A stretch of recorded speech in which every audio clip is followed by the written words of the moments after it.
क्या ब्रह्मांड में कोई अमर आत्मा का केंद्र जिसे अमर धाम कहते हैं वो है? ना, परम धाम है ना। परम धाम, उसके सिवा और कोई केंद्र नहीं अमर धाम जिसे कह सकते हर ब्रह्मांड में एक परम धाम होता है, महाब्रह्मांड में महापरम धाम होता है। जैसे गैलेक्सी के बीच में जो सुपरमासिव ब्लैक होल कहते हैं साइंस वाले, वो महापरम धाम, वहाँ महापर 10 कला की परम लाइट। बापूजी, क्या आप बता सकते हैं कि आत्मा को अमरत्व कैसे प्राप्त होता है? आत्मज्ञान ब्रह्म ज्ञान। क्या सूक्ष्म लोकों में शरीर के बिना भी चेतना अमर रह सकती है?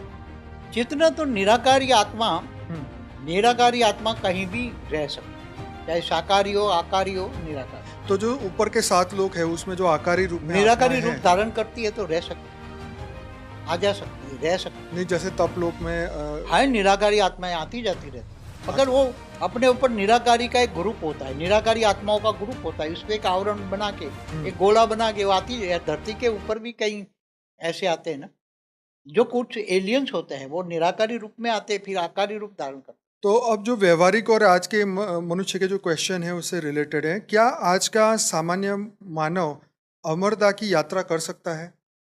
मानव अमर नहीं बन सकता है, अमरता की यात्रा तो बहुत दूर की बात।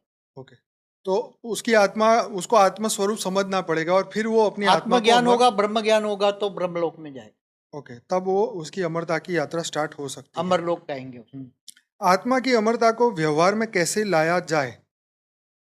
आत्मस्वरूप का पुरुषार्थ करो, कर्मयोगी बनो। भगवान कृष्ण ने गीता में क्या कहा है? तू देह और देह के सर्व संबंध भूलकर आत्मस्वरूप बन, मुझ परमात्मा को याद कर, तो मैं सारे पापों का विनाश करके तुम्हें ऊंचते ऊंच परम धाम ले जाऊं। ये बोला हुआ है। बराबर। ओके, क्या हम ध्यान से मृत्यु पर विजय पा सकते हैं?